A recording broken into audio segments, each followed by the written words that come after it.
Nós abramos nossas Bíblias em Isaías, capítulo 50.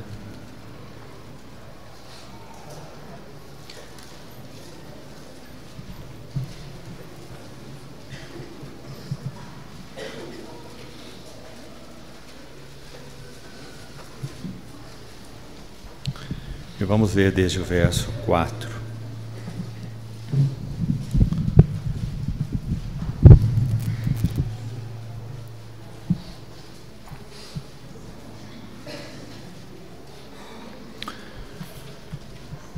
Temos compartilhado sobre comunhão mútua e acabamos de celebrar o fundamento da nossa comunhão mútua, o precioso corpo ferido e sangue derramado do nosso Senhor Jesus, oferta de aroma suave a Deus. E queridos irmãos, o livro de Isaías, ele se divide em duas grandes partes, 40 ou 39 primeiros capítulos e 27 últimos capítulos. Ele se parece com a Bíblia toda, 66 capítulos e na Bíblia 66 livros. E a partir do capítulo 40 de Isaías, há algumas passagens chamadas de os Cânticos do Servo. Elas são tão especiais porque todas elas falam profeticamente da vida e obra do nosso Senhor Jesus. Então, ainda antes de darmos alguns passos mais nesse tema comunhão mútua, vamos ler esse texto de Isaías 50, a partir do verso 4, e meditarmos um pouco no que acabamos de celebrar, o preço da nossa mútua comunhão. Então é dito assim, a partir do verso 4: O Senhor Deus me deu língua de eruditos, ou de discípulos, ou daqueles que aprendem, para que eu saiba dizer boa palavra ao cansado. Ele me desperta todas as manhãs, desperta-me o ouvido, para que eu ouça como os eruditos, ou, mais uma vez, ouça como os discípulos, ou ouça como os que aprendem. O Senhor Deus me abriu os ouvidos, e eu não fui rebelde, não me retraí, para trás não me movi, não me retraí. Ofereci as costas aos que me feriam e as faces aos que me arrancavam os cabelos, mais exatamente a barba.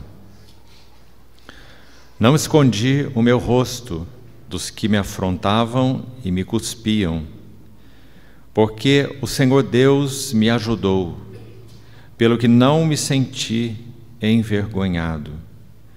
Por isso fiz o meu rosto como um seixo ou uma pederneira, e sei que não serei envergonhado. Perto está o que me justifica. Quem contenderá comigo?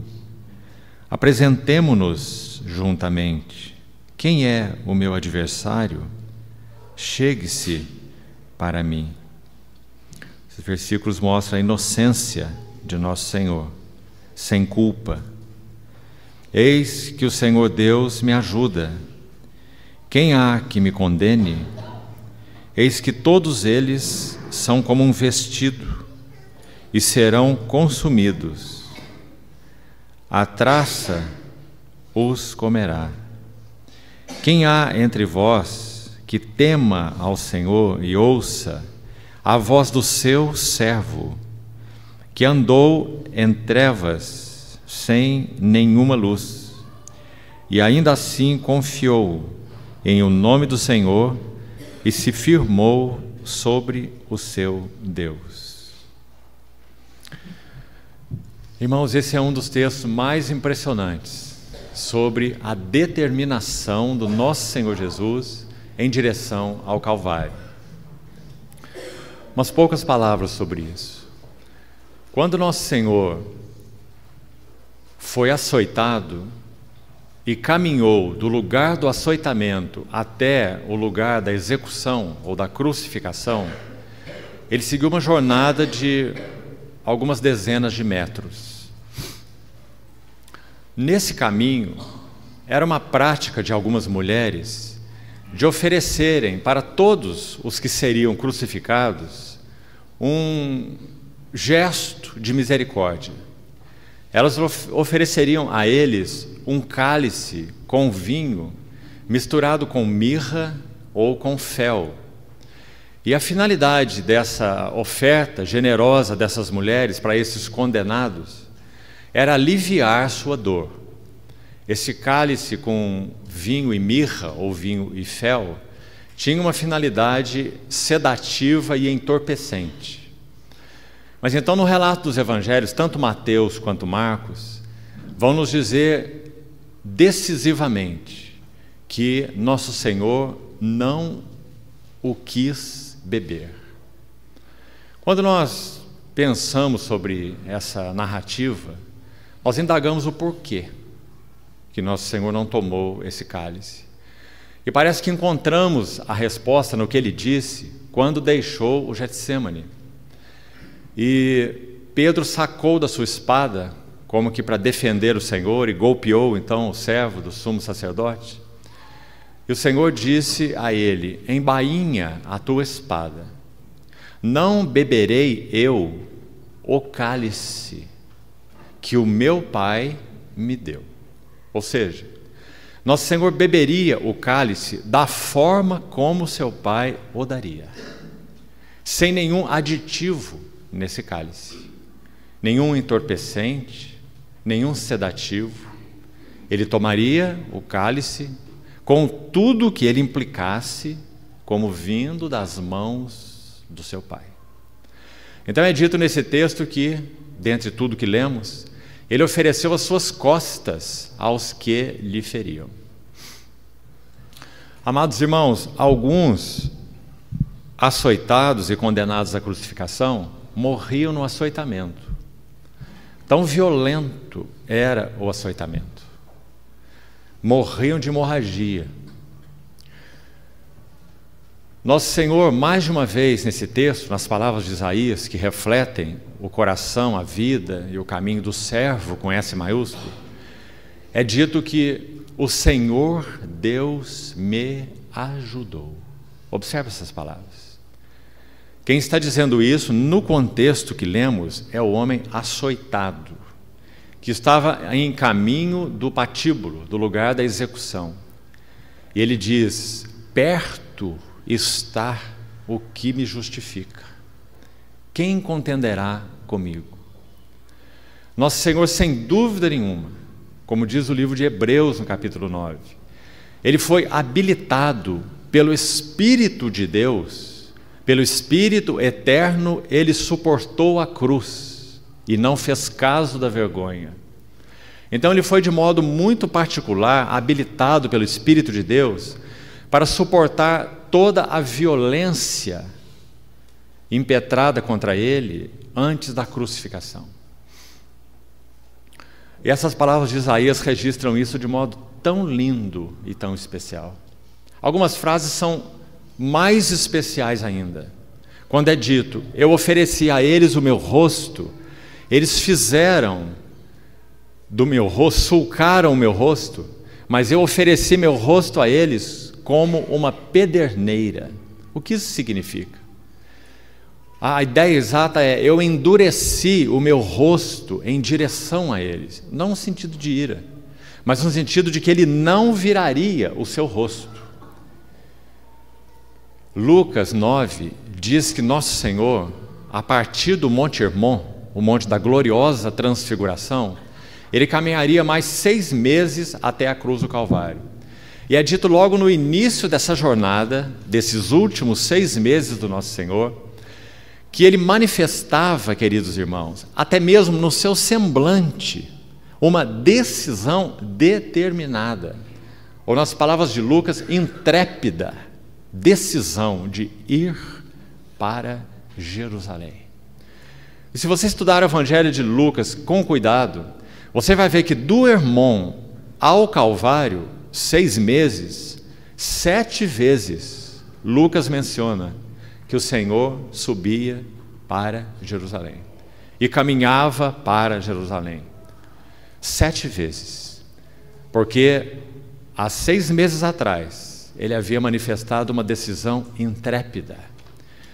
Lembrando que do Monte da Transfiguração, no que concerne à dignidade da vida humana sem mácula, perfeita, obediente, fiel ao seu Pai, ele poderia, pelos seus méritos, já ter sido entronizado, porque foi um homem que já havia sido provado em todas as coisas, tentado em todas as coisas, nada lhe faltava com relação à sua aprovação de homem, ou aprovação como homem.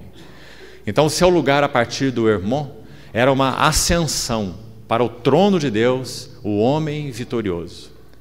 Mas faltava, no que concerne ao propósito da sua vinda, algo. Quanto a si mesmo, esse era seu direito. Ele foi provado. Um homem como nós, frágil como nós, vulnerável como nós, fome, sede, dor, emoções fortes, lágrimas, tentação em todas as esferas, tentado no espírito, tentado na alma, tentado no corpo. Conhecemos muito bem aquela passagem sobre a tentação do Senhor e seu significado. Então, esse é o homem. Quando esse homem se transfigura no Hermon, é a segunda vez que o céu se abre, não é a primeira. A primeira já foi no Jordão. E o céu tem que se abrir de novo para esse homem. E aquela voz ser ouvida: este é o meu filho amado, é o meu eleito, e a ele ouvir. Então perceba essa distinção aqui. Quanto a ele, seus méritos, sua vida tão provada, sua vida tão moída, sua vida tão testada e tentada, ele já está pronto para ser levado à posição mais alta do universo. Mas quanto ao propósito de Deus, que estava no coração dele, então ainda não.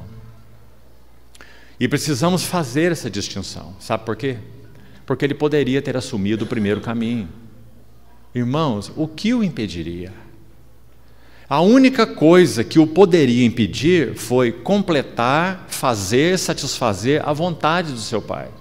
Mas digamos, essa não era uma necessidade no que concerne a ele como homem. Como homem, ele tem seus direitos, ele tem seus méritos. Adão foi tentado e caiu.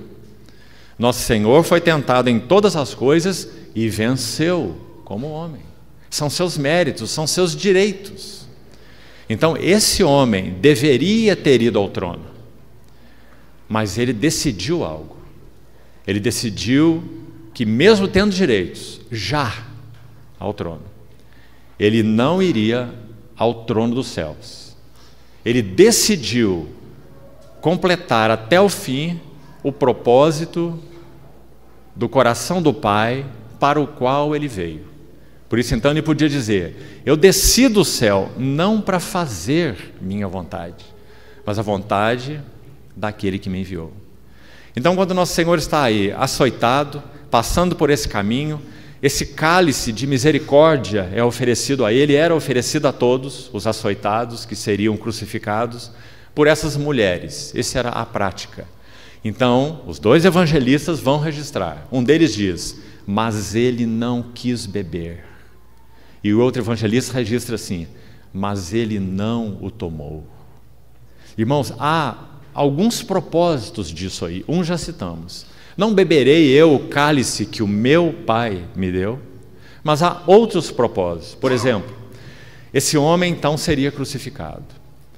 Amados irmãos, quem estava responsável por essa crucificação era um centurião romano. A Bíblia, não a história, vai nos dizer que esse homem, o famoso centurião que estava aos pés da cruz, você tem no relato dos evangelhos, ele se chamava Longinus. E ele estava com a responsabilidade de todo o processo da crucificação. Ninguém poderia se achegar ao Senhor, ninguém poderia tocá-lo, ninguém poderia se aproximar. Ele deveria se certificar que esse homem estava morto, para que não houvesse nenhum embuste, como depois foi sugerido. Lembra-se o que foi sugerido? Que os discípulos levaram o corpo dele, que ele não ressuscitou, embustes desse tipo. Então ele era o responsável por matar esse homem. E lá estava ele, o centurião. E aos pés da cruz ele ouviu o Senhor, sem o cálice de fel e de mirra, sem entorpecimento, proferir 7 brados. 7 brados. Desde aquele primeiro: Pai, perdoa-lhes, eles não sabem o que fazem. Até o último: Pai, nas tuas mãos eu entrego o meu espírito. Entre eles, nosso Senhor, por não estar entorpecido com esse cálice que lhe foi oferecido, ele pôde ver sua mãe na multidão. E na condição em que ele estava, ele fez provisão para ela. Ele disse: mulher, eis aí o teu filho. Possivelmente, o Senhor Jesus, antes de iniciar seu ministério, seu pai José já havia morrido.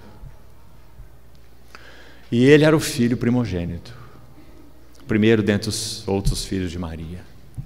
Então ele se tornou o arrimo de família. Então, naturalmente falando, o Senhor se tornou responsável pela sua casa, pela sua mãe e pelos seus irmãos. Quando ele está na cruz, ele vê a sua mãe. Ele então a encomenda para o amado discípulo João e diz: mulher, eis aí o teu filho. E olhando para o discípulo amado João, diz: eis aí a tua mãe. Ele entrega sua mãe aos cuidados de João, seu amado discípulo.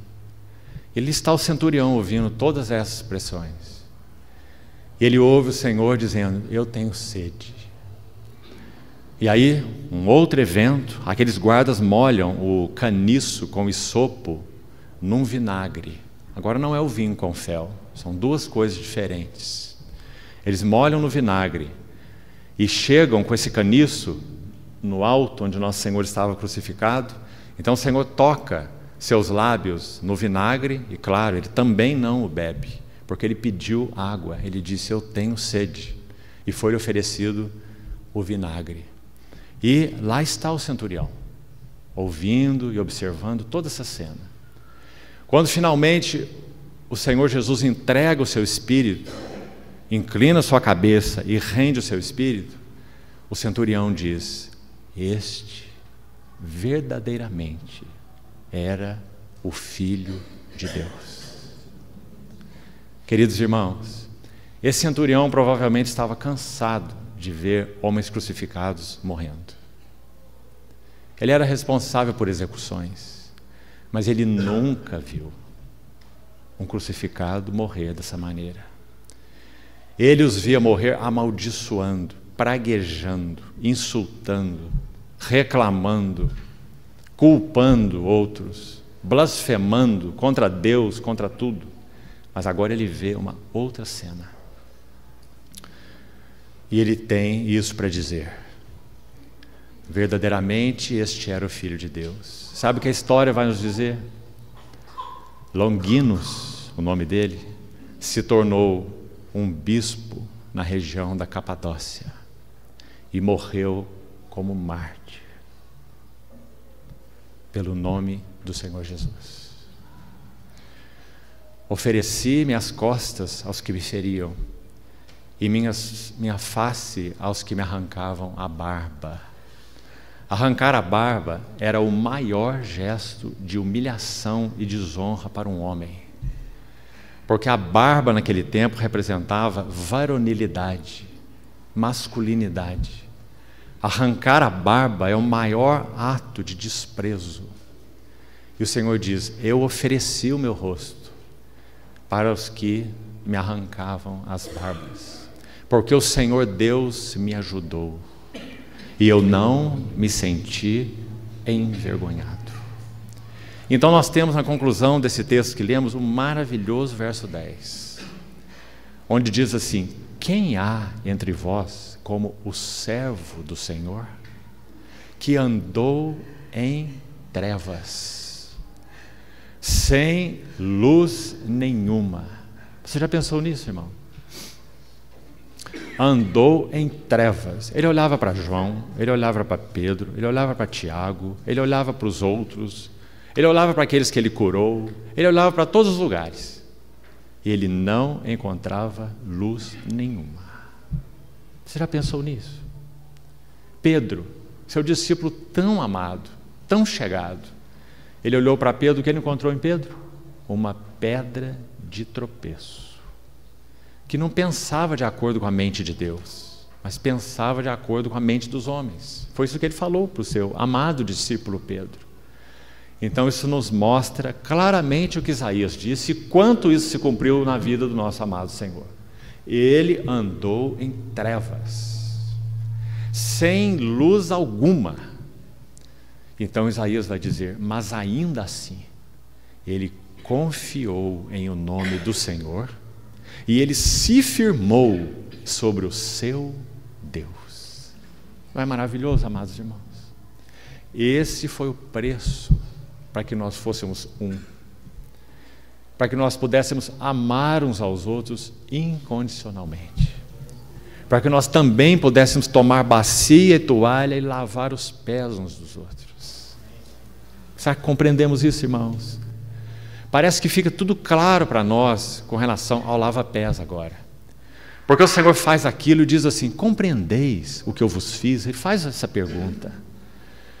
Eu, sendo o Senhor e o Mestre, vos lavei os pés. Assim vós também deveis lavar os pés uns dos outros, porque eu vos dei o exemplo, o modelo é a palavra ali, para que como eu vos fiz, façais vós também. Então, queridos irmãos, concluindo essa pequena introdução, preste atenção. A única forma de vivermos uma intensa, pura, viva, vigorosa comunhão é contemplarmos as belezas e riquezas do nosso Senhor Jesus. Não há outra maneira. Ninguém pode ser treinado para ter comunhão. Impossível. Comunhão é uma coisa que nós não conhecemos. Nós só podemos viver vigorosa e sublime e doce comunhão se nós permanecermos contemplando as glórias e riquezas do Senhor Jesus. Por isso Paulo vai dizer: é contemplando a Ele assim, com cara descoberta, que nós somos transformados de glória em glória, na sua própria imagem. Ele é ainda e sempre será o servo dos servos. O trono dos céus que ele alcançou após a sua ressurreição não mudou o caráter do nosso Senhor Jesus. Aquele que nós confessamos como o Senhor dos senhores e o Rei dos reis, com a mesma força e intensidade, nós devemos confessar: ele é o servo dos servos. E um dos textos mais lindos para nos mostrar essa verdade eterna que caracteriza nosso Senhor, o servo dos servos, está em Lucas 12. Não precisamos ler, depois você leia, a partir do verso 35 de Lucas 12. O Senhor vai contar uma parábola, Ele mesmo, e olhe como Ele a proferiu. Ele diz assim: cingidos estejam vossos corpos, acesas as vossas candeias, sede vós semelhantes a homens que esperam pelo seu Senhor, quando voltar ele das festas de casamento, para quando ele vier, logo lhe abram a porta. E aí ele diz que então isso acontecendo, para esses que o esperam, para esses que aguardam esse Senhor voltar dessas festas e lhe abrir a porta, então é dito que ele fará o seguinte, foi ele quem disse: em verdade vos digo, eu providenciarei lugar para eles, esses que eu aguardo, à mesa. Eles se assentarão à mesa. E esse que voltou das festas, o Senhor, ele há de se levantar, cingir-se e os servirá.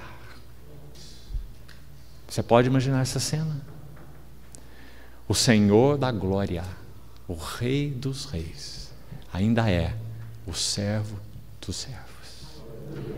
Não se espante se naquele dia, espiritualmente falando, você ver de novo o Senhor Jesus tomar a bacia e a toalha e lavar os pés dos redimidos, nos preparando para a ceia final de Apocalipse 19.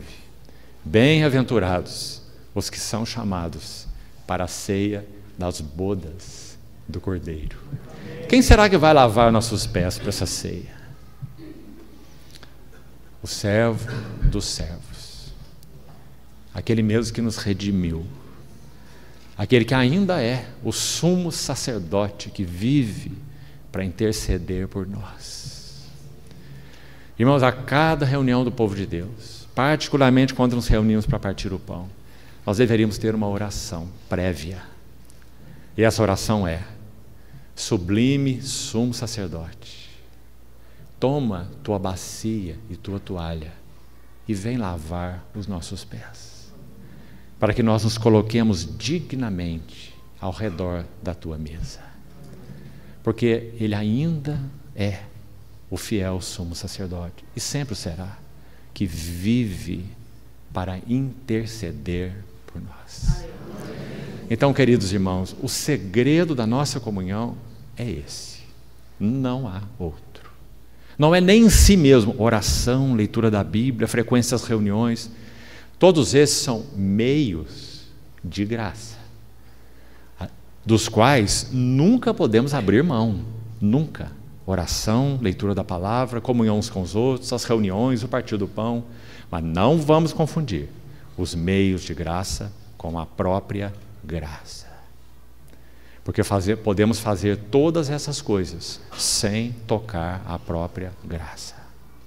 E aquele que é a graça com G maiúsculo. Então precisamos orar ao Senhor: ó sublime sumo sacerdote, toma tua bacia e tua toalha e lava nossos pés. Então, amados irmãos, vamos manter esse segredo no nosso coração. Nós somos tão complicados, nós somos tão melindrosos, nós somos tão difíceis, nós temos tanta facilidade de cobrar coisas dos outros e nos colocar como vítimas em todos os assuntos. É porque os irmãos lá não me entendem, não fazem isso, e não me ligam, e não me compreendem, e não me visitam, e não me. Esse eu nunca sai de cena. Não foi por menos que Martinho Lutero, quando foi dito a ele que o Papa iria contra ele com as suas hostes e o mataria, Lutero disse assim: eu não tenho medo do Papa, eu tenho medo de um Papa maior que está no meu coração, que é o meu próprio eu. Que o Senhor nos ensine o caminho da comunhão, irmãos. Sabe qual é o motivo? Antes que Ele venha, que tenhamos um ardente desejo no nosso coração de fornecer a Ele um ambiente para o qual Ele quer vir. Compreende isso, irmão? Sabe uma das frases que é dita pelo noivo à noiva no livro de Cantares? Escute com atenção. O noivo diz assim a ela: arrebataste-me o coração com um só dos teus olhares. É uma palavra de paixão, não é? Arrebatadora. Que lição nós tiramos disso? Pelo menos uma. Se nós queremos ser arrebatados por Ele, primeiro nós precisamos arrebatá-lo do seu trono até nós.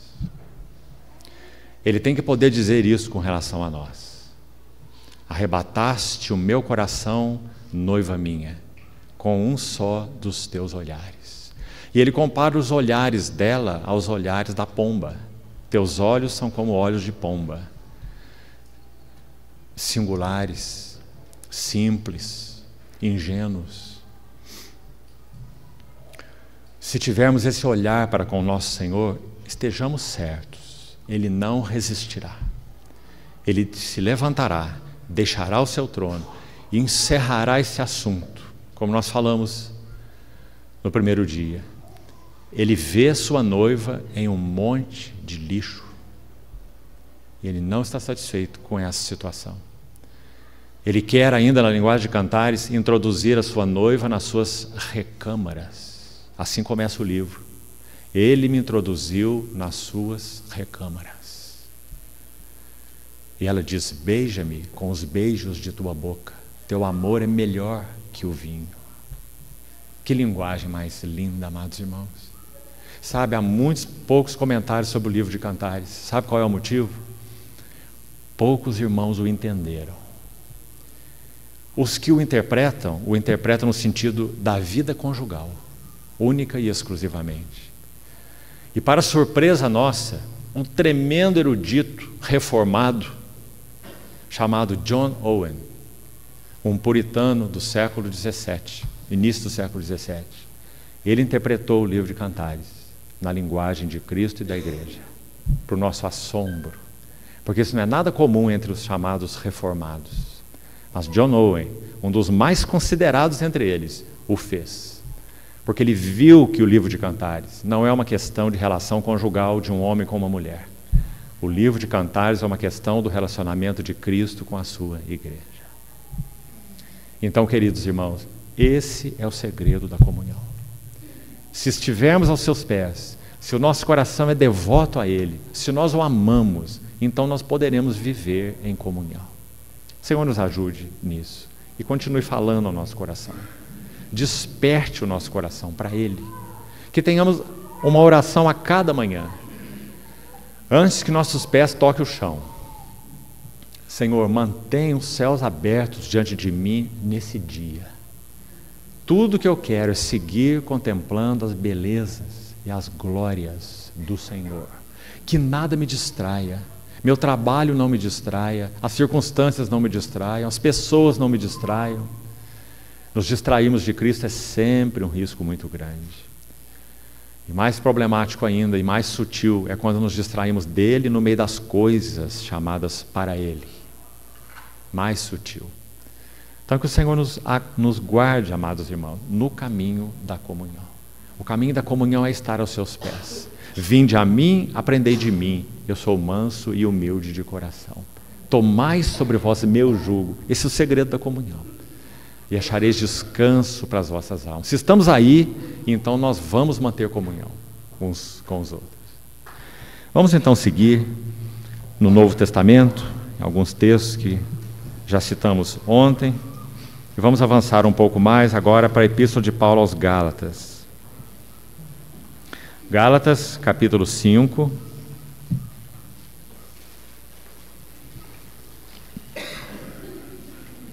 Vamos ver o verso 13.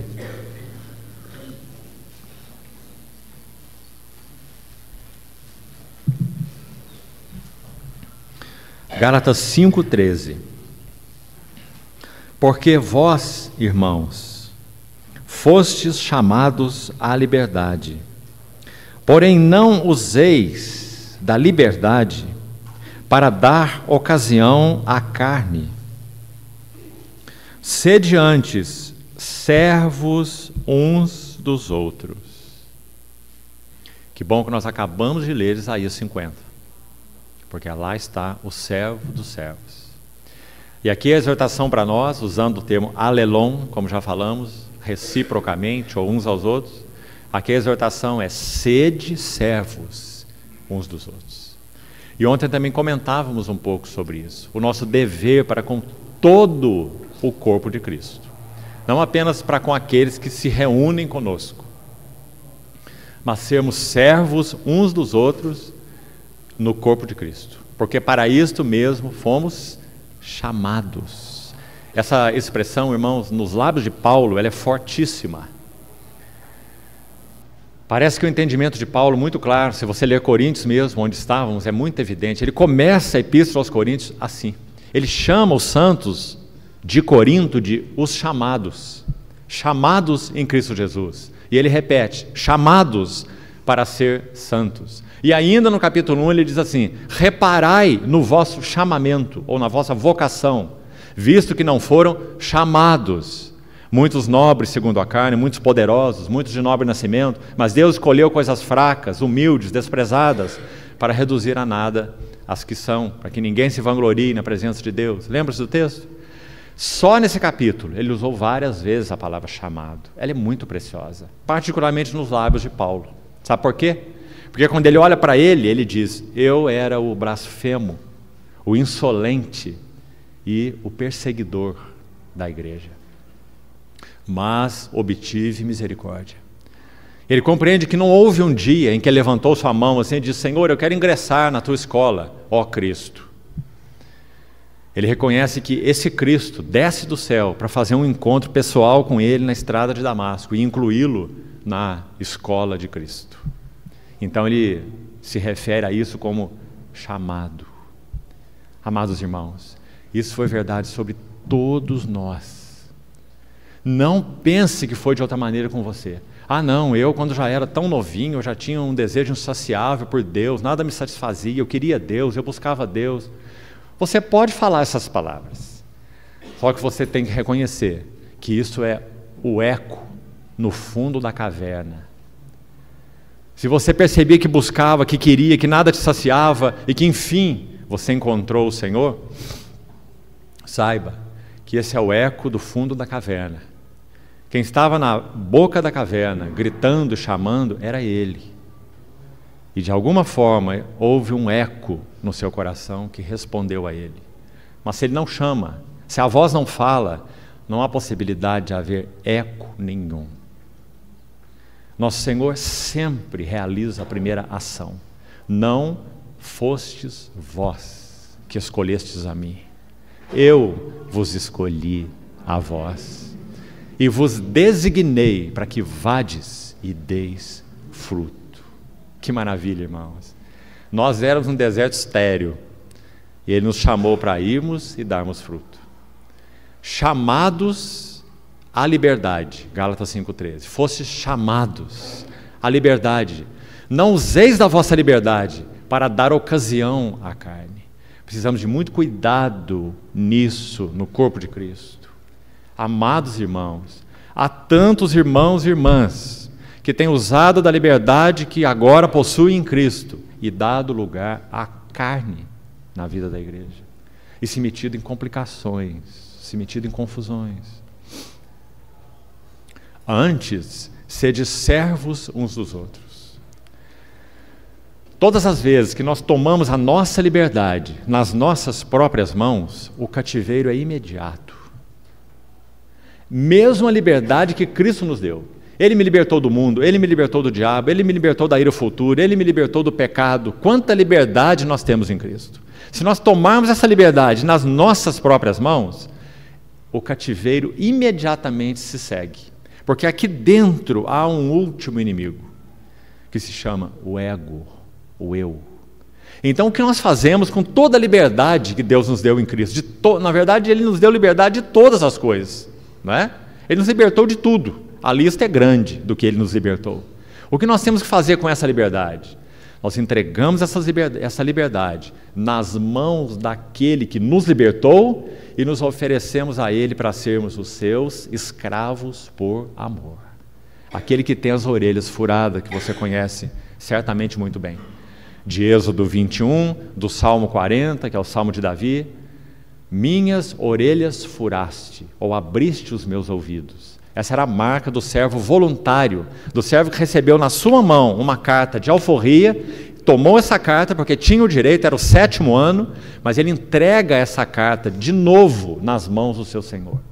E dá um testemunho público, dizendo: eu amo o meu Senhor, eu não quero sair livre.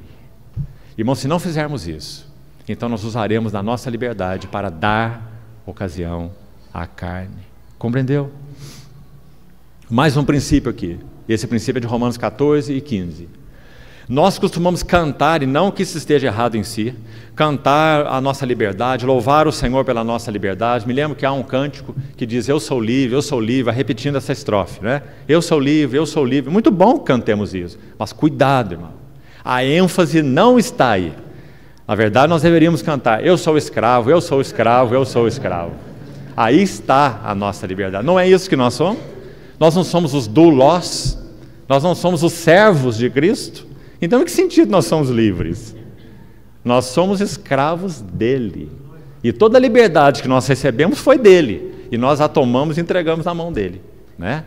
Então, a ênfase da vida cristã, aí, nesse caso, não é a liberdade. E Romanos 14 e 15 vão nos ensinar. Nós precisamos limitar a nossa liberdade pelo amor.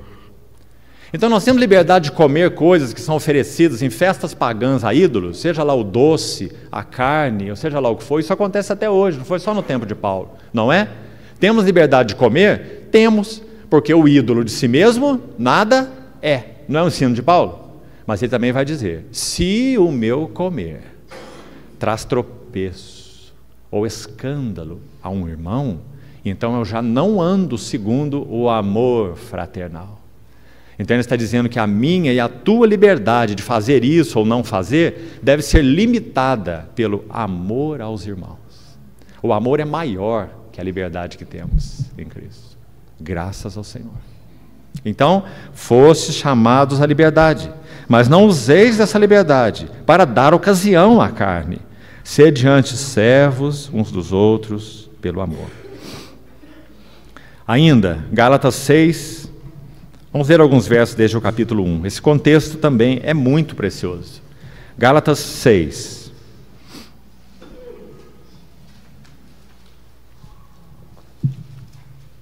Irmãos,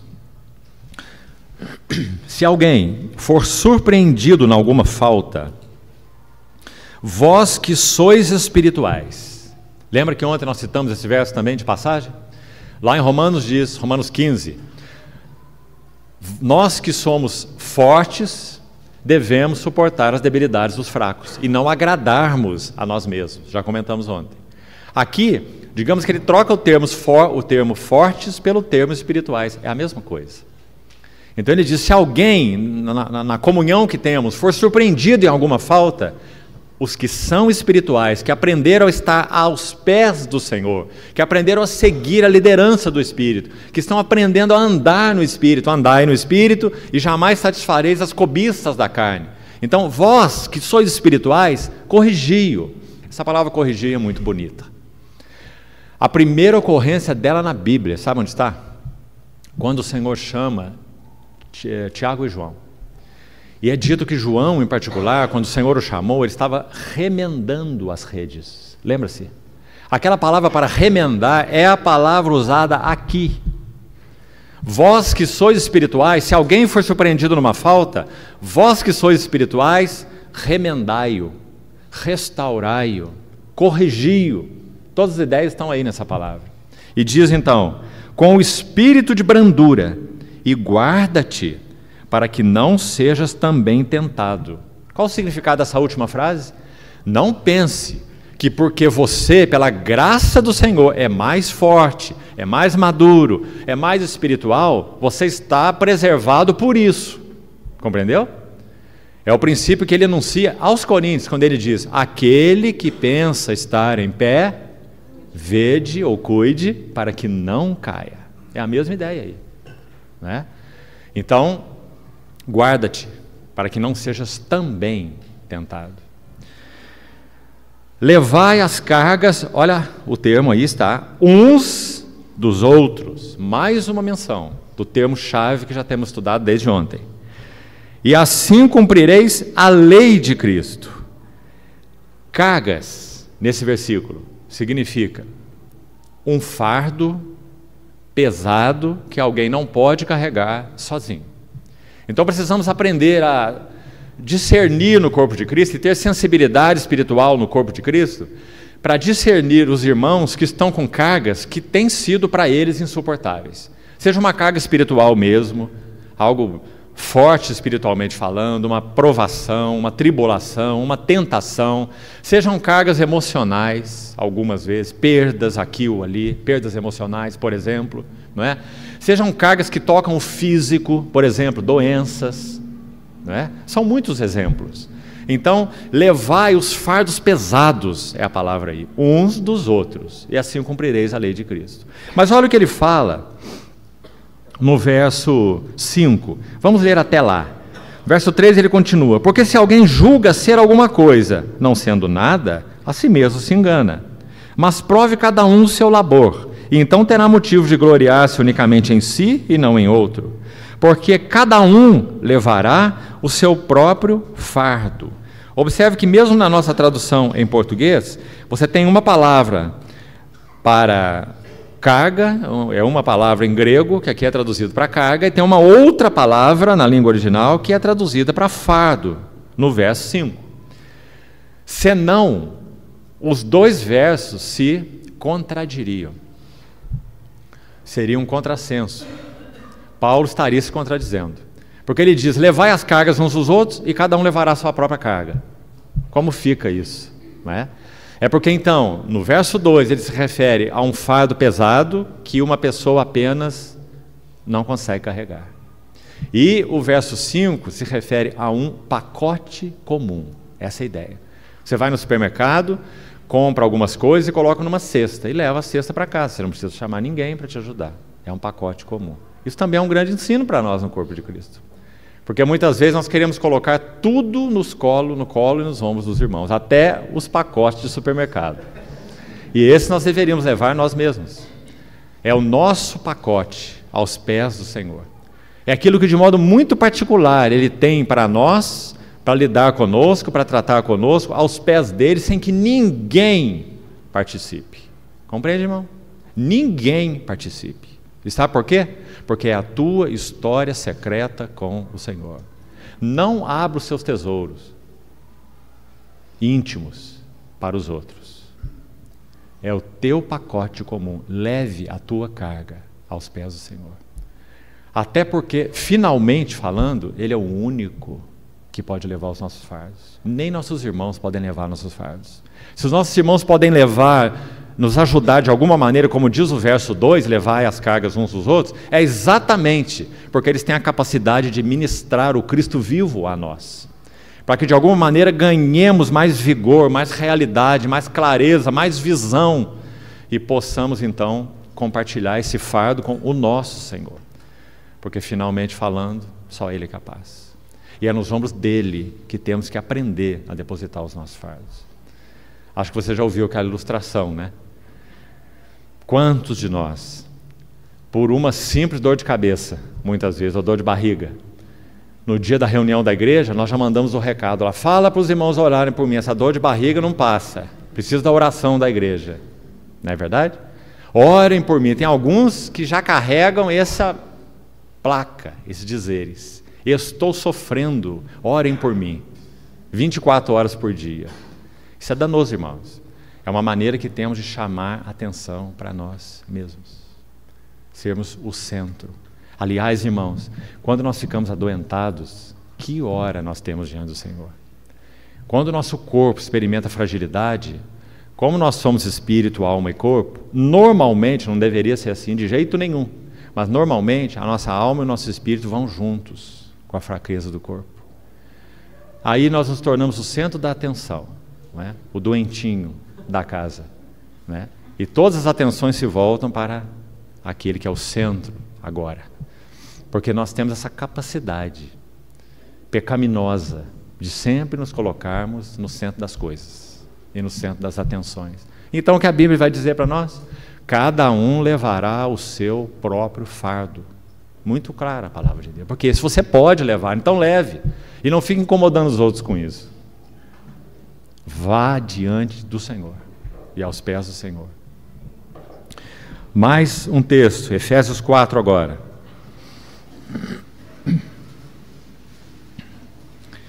Efésios 4, 2. Essa passagem de Efésios 4 é magnífica. É uma aula espiritual de como vivermos a vida da igreja. Rogo-vos, pois eu, prisioneiro no Senhor, que andeis de modo digno da vocação a que foste chamados, com toda humildade e mansidão, com longanimidade, suportando-vos uns aos outros em amor. Destacamos esse versículo por causa dessa palavra suporte. Preciosa palavra. Porque não tem a ideia de tolerar, em sentido nenhum.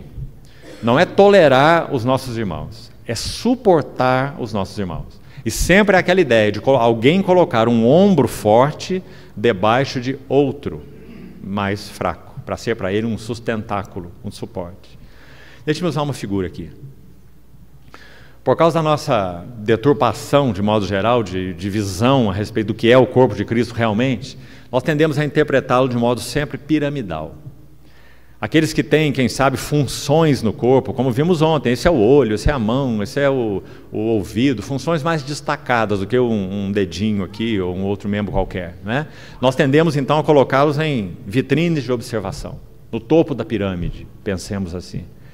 Mas sabe, irmãos, quanto mais você ler o Novo Testamento e ver a natureza do corpo de Cristo, mais você deve chegar à seguinte conclusão.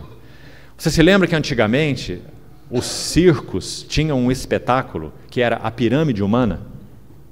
Lembra-se?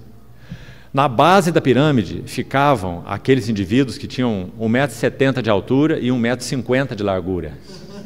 E eles ficavam na base da pirâmide, entrelaçavam seus braços assim, aqueles homens enormes, né? Normalmente eram baixos até, mas eram fortes mesmo, né? Entrelaçavam seus braços, faziam a primeira roda, primeiro círculo, e então começavam a subir um monte de pessoas em cima deles. E vinha um próximo círculo, e vinha outro círculo, e vinha mais um círculo, e nós íamos olhando aquelas pessoas escalando umas às outras, né? E ficávamos impressionados quando éramos crianças. E aí nós olhávamos sempre, quando a pirâmide estava formada, para onde nós olhávamos? Para o topo. E quem estava no topo? O fracotinho, né? Aquele que pesava 60 quilos. Estava lá em cima, nós ficávamos admirados dele lá no alto da pirâmide. Esse é o corpo de Cristo. Por isso, em Efésios 2, Paulo fala assim: nós somos edificados sobre o fundamento dos apóstolos e profetas. Onde eles estão? Eles estão debaixo de nós.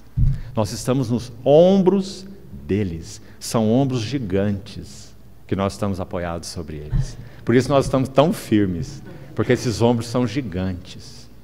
E nós perseveramos na doutrina e na comunhão dos apóstolos. Por isso estamos aqui, né? Então, o mesmo princípio é aplicado aí. Suportem uns aos outros em amor. Porque nós somos devedores uns aos outros. Então, mais outro princípio importante. Efésios 5, 21. Mais uma menção do termo chave. Agora é sujeitando-vos uns aos outros no temor de Cristo. Você vê que é uma maravilhosa lição de casa, como falamos ontem, você fazer essa tarefa aí? Porque, irmãos, nós estamos no caminho de compreender o que significa comunhão mútua, quando estudamos esse uns aos outros. Agora é sujeitando-vos. Então não há ninguém no corpo de Cristo, irmão ou irmã, que esteja fora desse princípio. Todos nós, no corpo de Cristo, precisamos praticar a mútua submissão. Por isso o Senhor nunca ordenou, num grupo de comunhão, por exemplo, a liderança de um homem só. Debaixo dele todos os outros estão. Isso não existe nas Escrituras. Por causa do princípio, sujeitando-vos uns aos outros. A arca era transportada como? Poderia ser transportada até em carro de boi, como já foi tentado uma vez, mas o Senhor não designou assim. Ele designou que ela tivesse 4 cantos, que ela tivesse 2 varais e que fosse colocado 2 na frente e 2 atrás. 4 pessoas. Para transportar aquela que representava a presença do Senhor, a glória do Senhor, o testemunho do Senhor. Isso é mutualidade ou pluralidade, como é importante, irmãos. Como é importante termos irmãos que digam para nós não, ou que digam não sei não, ou que digam vamos orar mais, principalmente entre os irmãos mais velhos. Irmão, eu tenho entendido que essa tem sido a direção para nós nesse momento. E o outro irmão diga, irmão, mas eu não estou tão claro. Vamos aguardar um pouco mais. Não, irmão, é que você não viu ainda. Eu já vi. Você não viu ainda. Viu o perigo? Precisamos aprender a sujeitar-nos uns aos outros. E orarmos juntos, apresentando essas questões aos pés do Senhor. Igreja de Antioquia. havia na igreja de Antioquia, plural, profetas e mestres. E jejuando e servindo eles ao Senhor, disse o Espírito Santo: separai-me agora Barnabé e Saulo. Que princípio importante, irmãos. Vamos seguir ainda mais. Filipenses 2, versículo 3.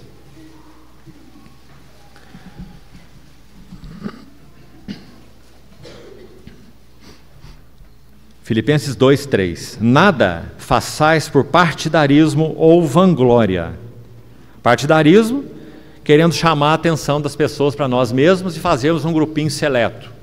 O grupinho que prefere Paulo, o grupinho que prefere Apolo, o grupinho do Cefas e etc. Partidarismo. Não façais nada por partidarismo ou por vanglória, mas por humildade, considerando cada um os outros superiores a si mesmo. Outro segredo maravilhoso. Nunca vamos olhar os nossos irmãos de cima para baixo. Vamos aprender a nos olhar como pares, porque é isso que nós somos diante do Senhor. Por mais preciosa que seja uma função, ou precioso que seja um dom, ou um ministério até no corpo de Cristo, ele não é único, ele não compreende toda a verdade e ele não tem toda a luz, seja ele quem for. Nós não podemos chamar nenhum ministério de ninguém na face da terra de ser o oráculo atual de Deus, porque isso não existe. O ministério do Espírito é plural: santos, apóstolos e profetas, servos e servas, profetas e mestres, sempre. Então, considerando cada um os outros superiores a si mesmo. E não tenha cada um em vista o que é propriamente seu, senão também cada qual o que é dos outros.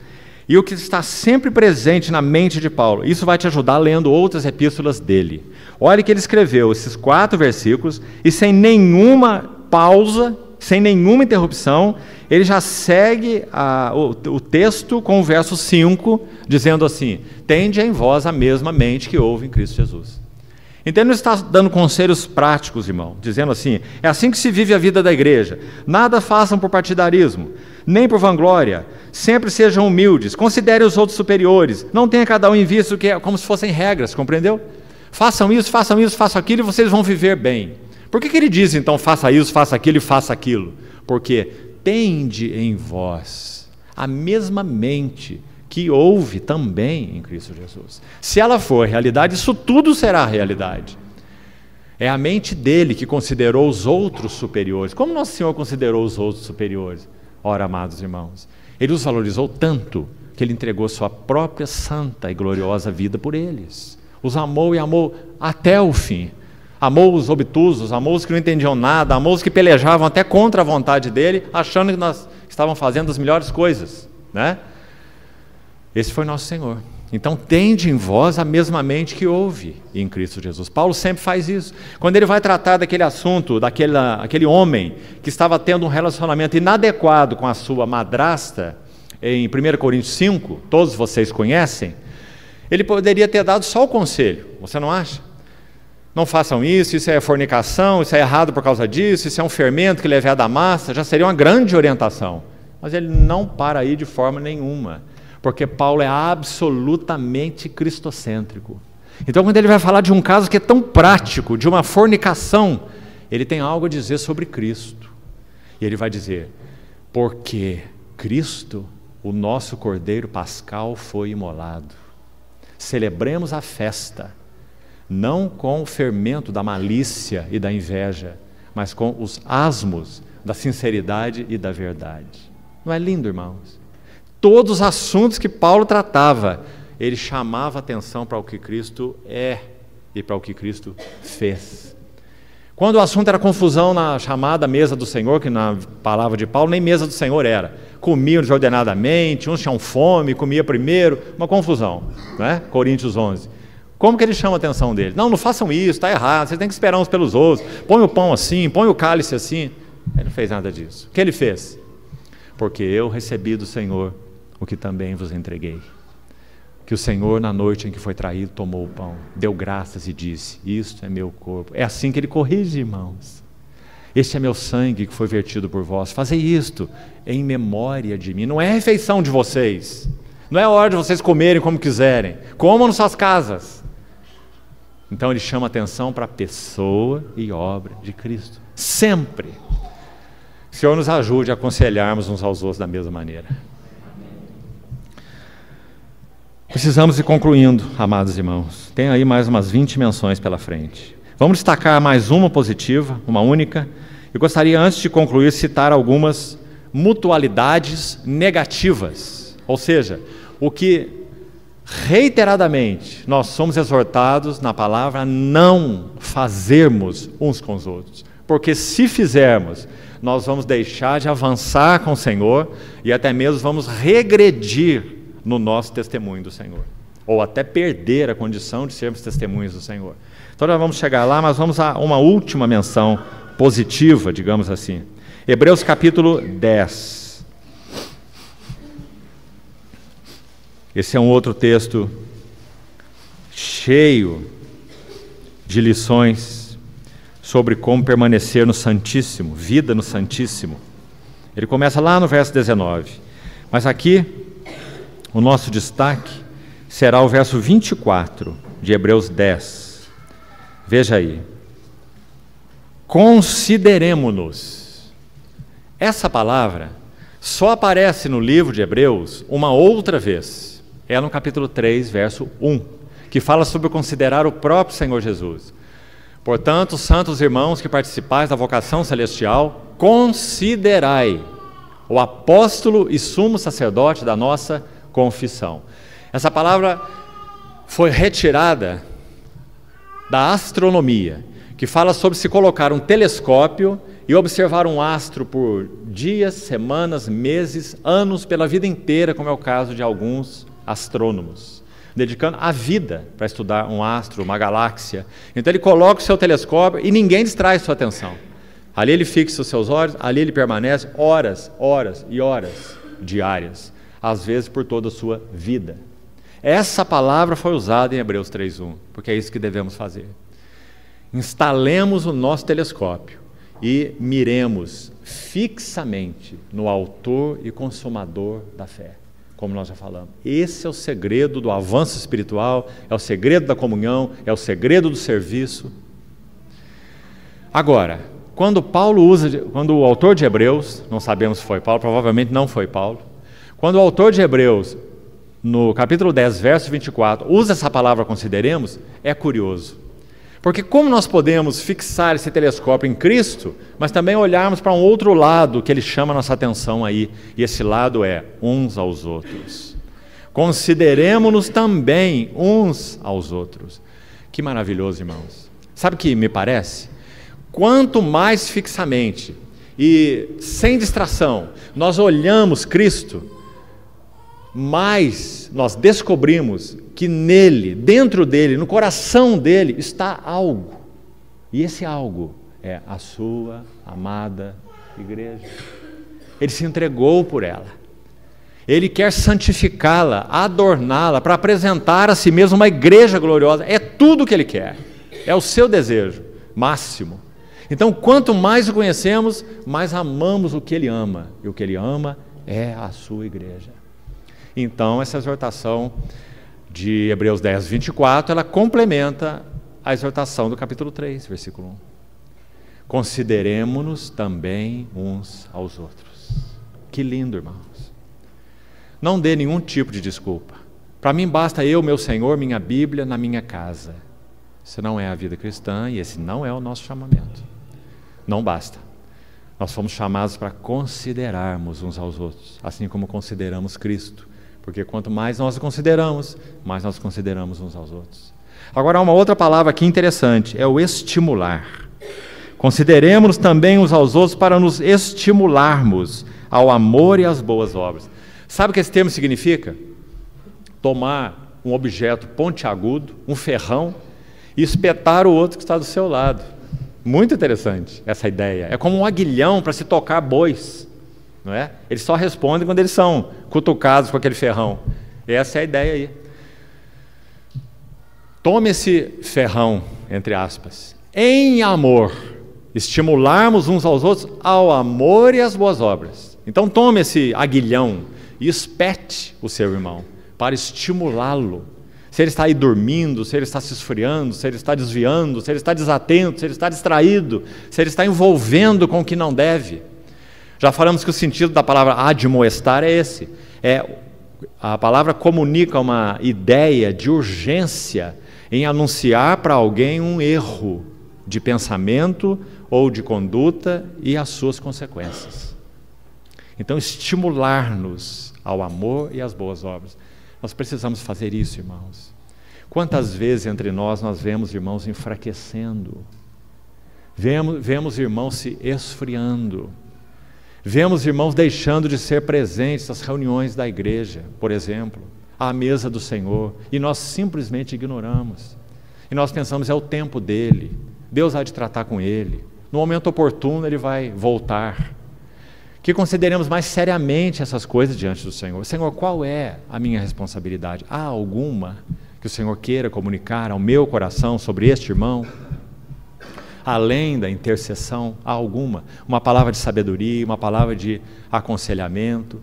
Até mais, nós orarmos, Senhor, prepara um tempo, uma oportunidade tua, para que eu possa no Senhor tocar essa vida.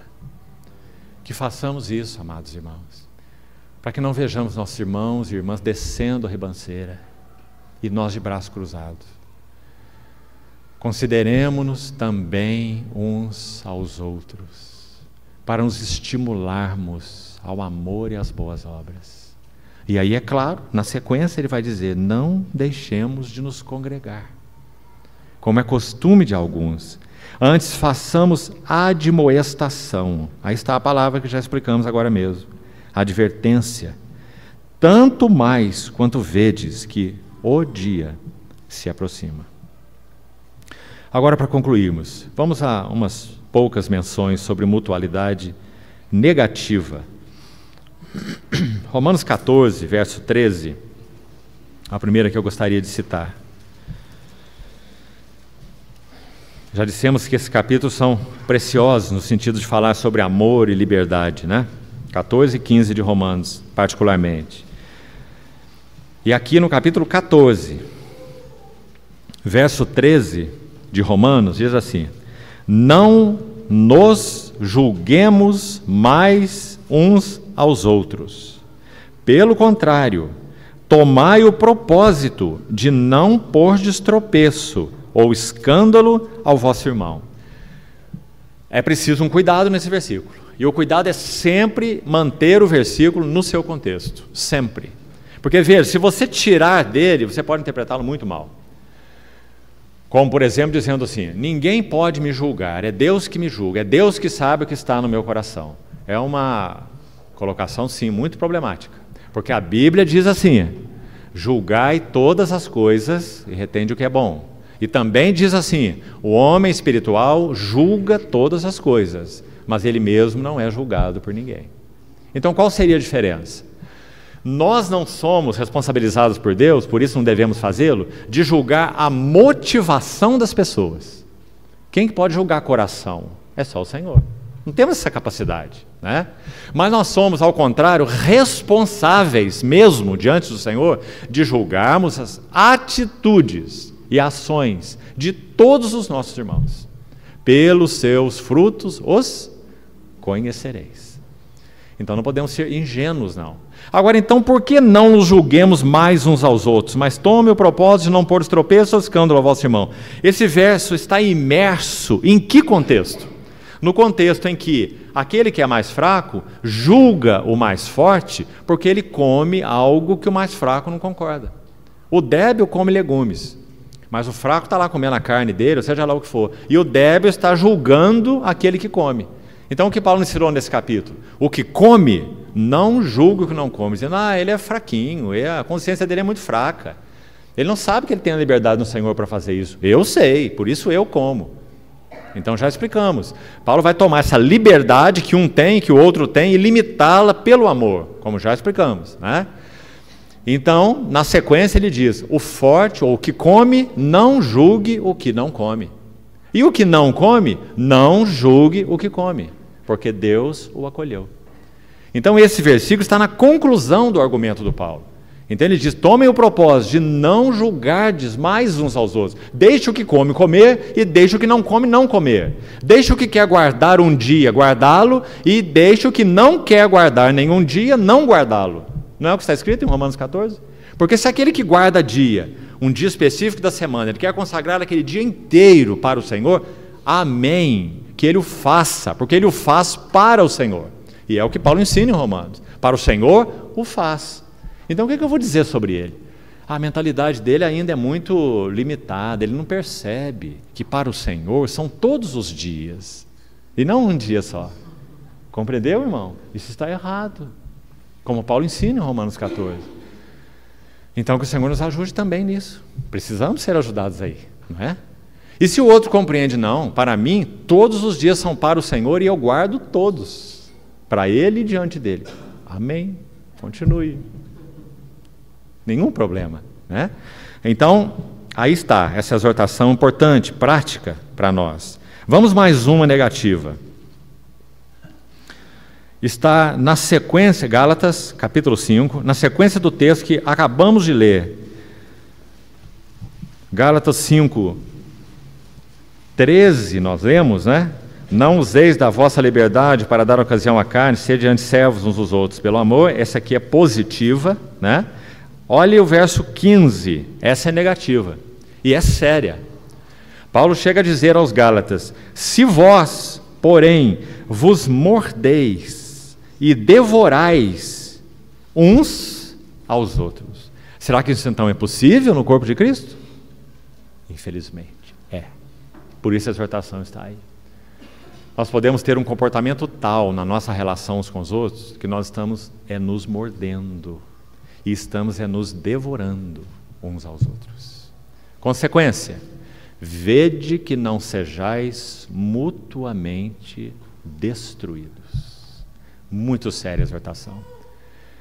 Precisamos, irmãos, é claro, espiritualmente falando, deixar de espancar os nossos irmãos. Lembra a parábola do Senhor sobre isso? Espancar os conservos. Deixar de bater, seja de que sentido for. E aqui está a vara com a qual nós mais batemos os nossos irmãos, se chama língua.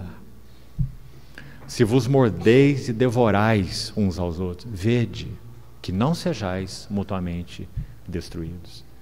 Sim, irmãos, pode haver muitos irmãos que andam, talvez com menor luz do que alguns de nós já tenham alcançado. Mas esse é motivo para nós os mordermos, para nós os devorarmos? Pelo contrário. É motivo para nós os ajudarmos a ganharem algo mais, quem sabe algo de luz a mais, algo de entendimento a mais. Então aí está uma exortação sobre mutualidade negativa tão penetrante, né? Olha ainda em Gálatas, capítulo 5, verso 26. Não nos deixemos possuir de vanglória, provocando uns aos outros. Sabe qual é uma das maneiras agudas de nos provocarmos? Debates. Debates bíblicos. Eu acho que, eu não acho que. E debates, como já explicamos também ontem, de coisas que não são deixadas claras nas Escrituras. Nosso Senhor não deixou claras, e nós ficamos aí cheios de especulação e cheios de bravatas, porque o irmão tal escreveu isso, o outro escreveu aquilo. Tudo bem, irmão. O que um escreveu de cá contraria esse santo de Deus, contraria frontalmente o que o outro santo de Deus escreveu de cá. E você vai escolher uma posição? Não é? Por que houve isso? Um irmão que nós confiamos tanto no seu entendimento diante do Senhor, colocou algo aqui, sobre arrebatamento, por exemplo. E o outro que igualmente confiamos e apreciamos, cheio de visão celestial, cheio de devoção ao Senhor, escreveu algo frontalmente ao contrário. Você vai ter que escolher uma posição. O melhor é que você não escolha nenhuma posição. Porque se um está aqui e o outro está ali, é exatamente porque as Escrituras não são totalmente claras sobre aquele ponto. Porque você nunca vai encontrar dois irmãos fiéis que sejam claros, em que um esteja claro que o cristão é justificado pela fé e o outro acha que o cristão é justificado pelas obras. Você nunca vai encontrar. Todos sabem que o cristão é justificado pela fé, porque essa é uma verdade clara e fundamental. Mas nós costumamos fazer debates infindáveis, provocando uns aos outros, com coisas que são secundárias e que não são absolutamente claras nas Escrituras, porque nosso Senhor não quis deixar clara. Ele guardou muita coisa para o dia das núpcias em segredo. Ele não é bondoso? Ele quer que nós esperemos essa núpcia com o coração cheio de paixão. Quando nós chegarmos lá, nós vamos descobrir, vamos dizer: Senhor, me perdoa, eu falei tudo errado. Não era nada disso que eu pensava, né?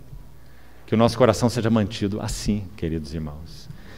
Então, possuir de vanglória, provocando uns aos outros e tendo inveja uns dos outros. Que coisa triste, mas possível no corpo de Cristo. Invejar nossos irmãos. Então, há outras menções, mas nós não vamos avançar nisso, vamos ficar só com essas duas. Vamos concluir, irmão, que o Senhor nos ajude também com uma exortação para nós todos. Vanglória. Essa palavra que está aí, em Gálatas 5:26. Parece, amados irmãos, que na experiência espiritual, quanto mais nós genuinamente avançamos com o Senhor, de verdade, crescemos em Cristo, mais de Cristo em nós, menos de nós, mais um inimigo específico andará a par e passo com o nosso crescimento espiritual. Então nunca pense que você vai andar assim, não. Nós vamos andar assim. Estará sempre ao nosso lado. E essa quase que pessoa, porque esse elemento aqui, ele é personificado nas Escrituras. E esse elemento é a soberba. Lúcifer é chamado de o soberbo. Eis o soberbo, sua alma não é reta nele, mas o meu justo viverá pela fé. O que a soberba vai dizendo para nós? Ela sempre vai dizendo assim: olhe para você. Você está sendo santificado. Você está sendo mais útil nas mãos do Senhor. O Senhor está ampliando a tua esfera de serviço a Ele.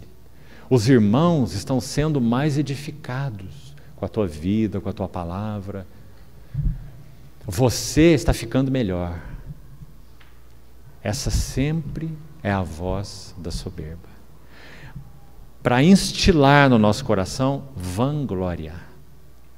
Por isso, aos Filipenses 3:3, Paulo escreve assim: nós que somos a verdadeira circuncisão, nós que adoramos a Deus no Espírito e nos gloriamos em Cristo Jesus.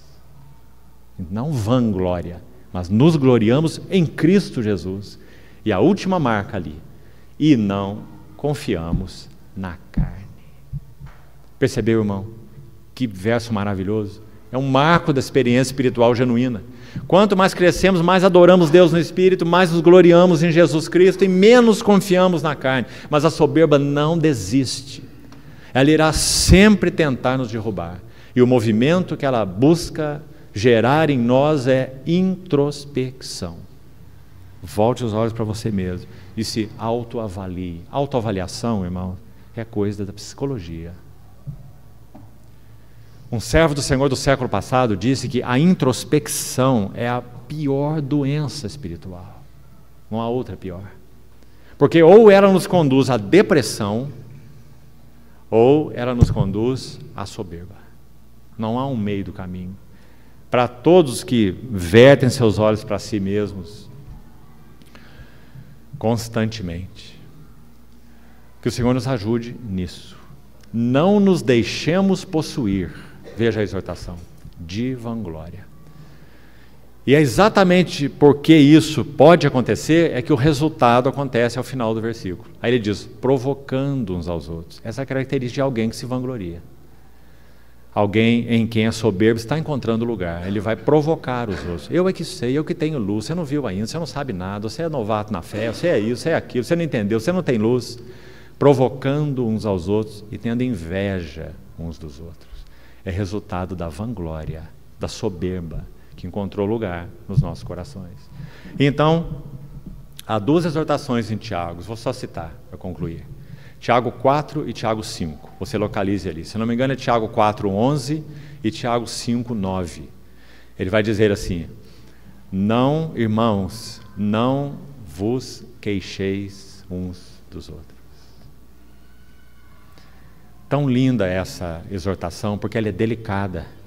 Parece que queixa é uma coisa tão comum, nossa, não é? Reclamação. Nós reclamamos de tudo. Se o dia está chovendo, reclamamos, o dia tem sol, o sol está quente, se o dia está isso aqui, isso... reclamação, queixa. Então Tiago vai dizer: não nos queixemos mais uns dos outros. Muito delicada a exortação, porque isso nos aflige o tempo todo. E ele ainda vai dizer mais: irmãos, não faleis mal uns dos outros. Isso também nos toca de frente. Quão rápidos nós somos em falar mal dos nossos irmãos.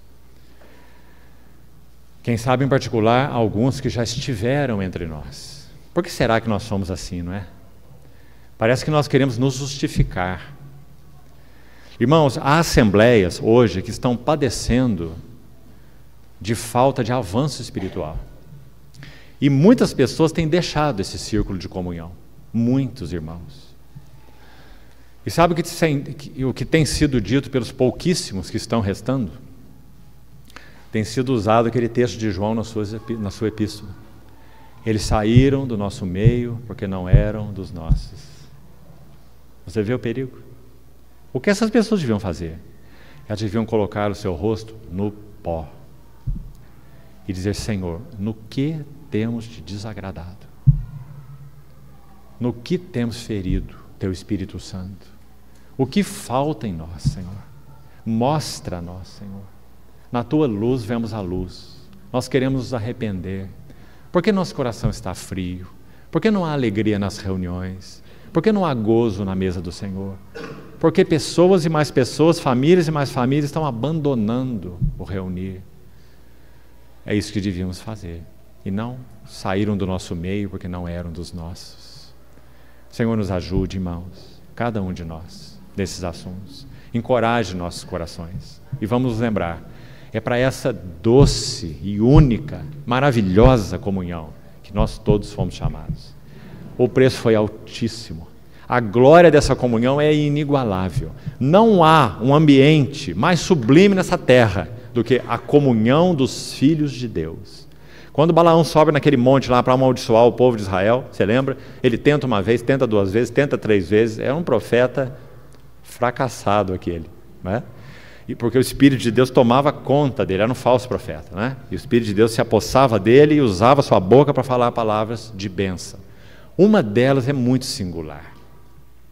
Ele diz assim: do alto das penhas eu vejo Israel, dos outeiros eu contemplo, é um povo que habita só, e não será contado entre as nações. Que maravilha! Nenhum povo nessa terra conhece a nossa linguagem. Ninguém pode participar de nossa vida íntima com o Senhor, participar de nossas lutas, nossas tentações, nossas provas. Eles não entendem nossa linguagem. Se você for compartilhar isso com alguém que não pertence ao Senhor, ele vai dizer: você está precisando tomar uns medicamentos, vá ao psiquiatra, está à beira da loucura, não é? Você vai surtar. Ninguém entende a nossa linguagem. Sabe qual é o motivo? Os do mundo só têm uma natureza. Natureza adâmica caída. Nós temos duas naturezas. Nós fomos regenerados. E em nós a carne luta contra o espírito, porque são opostos entre si.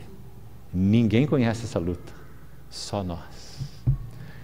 Por isso nós só temos a contar nessa terra com o nosso Senhor Jesus e uns com os outros. É um povo que habita só. E essa outra expressão tão linda é no sentido de contabilidade mesmo. Quando Deus faz o registro das nações, nós não estamos lá, porque nós somos um povo celestial. Não será contado entre as nações. Que maravilha, amados irmãos. Então, por isso nós precisamos viver tão intensamente a comunhão do corpo de Cristo, porque essa ninguém tem, só nós, os que fomos chamados pelo Senhor por sua graça. Então, que Ele nos ajude nisso e continue falando ao nosso coração. Amém.